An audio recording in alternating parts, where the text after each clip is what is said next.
Bonjour, le thème de la vidéo aujourd'hui, donc sur les enfants précoces ou HPI, c'est surtout, je vais parler beaucoup des enfants qui piquent des crises en rentrant le soir après l'école et qui se défoulent sur leurs parents.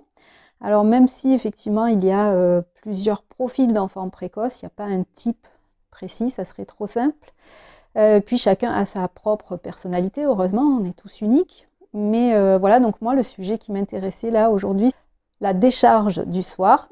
Et donc, je voulais en parler dans cette vidéo. C'est pas facile à vivre pour les parents. Donc, moi, je suis Corinne Bertaiola, je suis naturopathe et j'accompagne les enfants qui sont soit HPI, soit hypersensibles, soit les deux, à vivre au mieux, alors surtout au collège, parce que je trouve que c'est l'âge le plus difficile et que c'est là où il y a des choses à faire intéressantes. Donc, pour revenir au sujet, effectivement, il arrive que certains enfants précoces soient vraiment très différents à l'extérieur de la maison et quand on les a avec nous, donc chez soi. Donc, pourquoi il y a ces deux faces? Alors, ça peut être vraiment le jour et la nuit. La plupart du temps, ils sont très sages, ils sont adorables à l'extérieur, ils font pas un bruit, on les remarque pas. Ils sont très sérieux, il n'y a pas de souci. Et puis dès qu'ils rentrent à la maison, on a des petits monstres qui nous arrivent dessus et qui changent complètement, qui se comportent vraiment pas du tout de la même façon. Et souvent ça éclate donc le soir et les parents servent un peu de punching ball, ce qui est très difficile à vivre. Et j'avoue. Donc en fait, c'est vrai que l'enfant précoce, souvent, il emmagasine, il prend sur lui. Il emmagasine beaucoup de choses dans la journée parce qu'il n'ose pas faire de vagues. Il est déjà mis à part souvent par ses camarades, il est un peu étiqueté bizarre, et donc il n'a pas envie d'en rajouter, donc il va se faire discret. Donc il va gérer comme il peut tout ce qui est frustration, tout ce qui est colère, tout ce qui est ennui. Et donc c'est vrai que le soir, il va avoir besoin de décharger toutes ces émotions-là.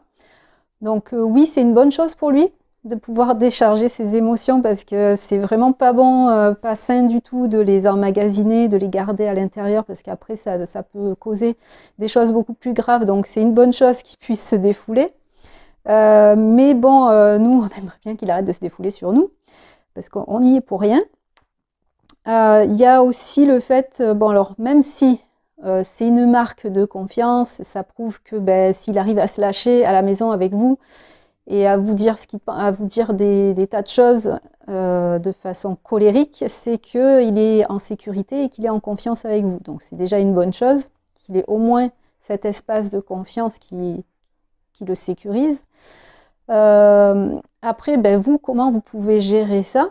Parce que c'est pas parce que, super, il me fait confiance, mais il me pourrit la gueule, donc c'est pas génial. Comment vous pouvez gérer ça? Donc déjà, bon, il va falloir prendre un petit peu de recul, le laisser un peu passer la crise, mais l'idéal c'est de discuter avec lui, de savoir comment s'est passée la journée, qu'il raconte en fait.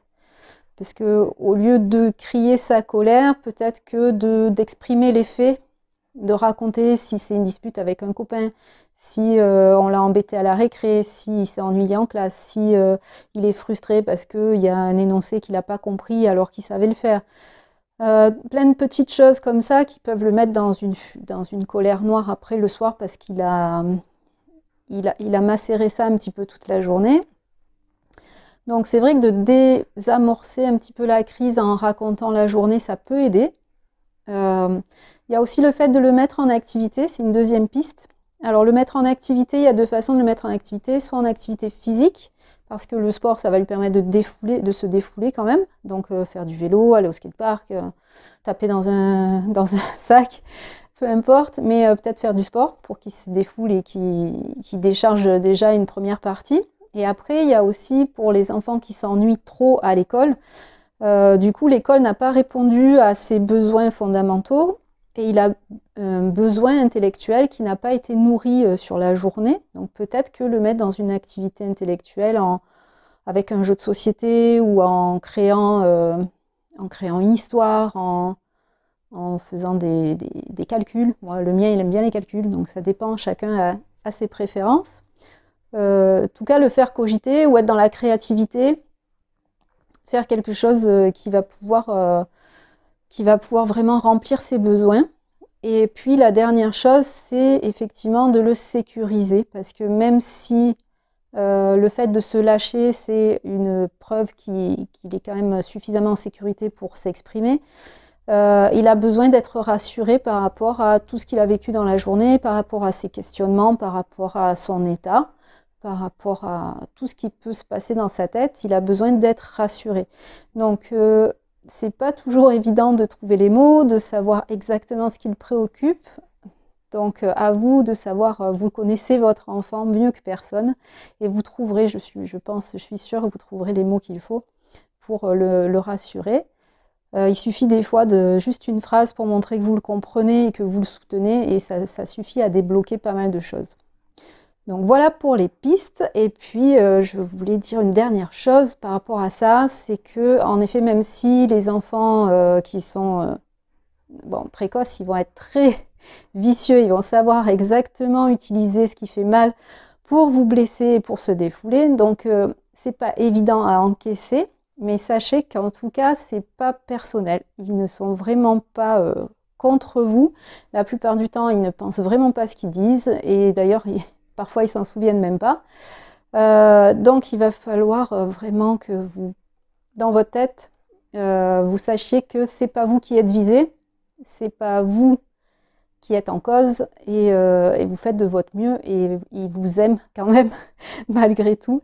Donc courage, et gardez confiance, vous allez y arriver. C'est difficile ces moments-là, mais il a besoin de vous, et vous êtes là pour lui. Alors, si vous vivez ça, vous aussi à la maison, et que vous avez envie de partager un petit peu cela pour échanger sur le sujet, n'hésitez pas à commenter cette vidéo, et je vous dis à très bientôt.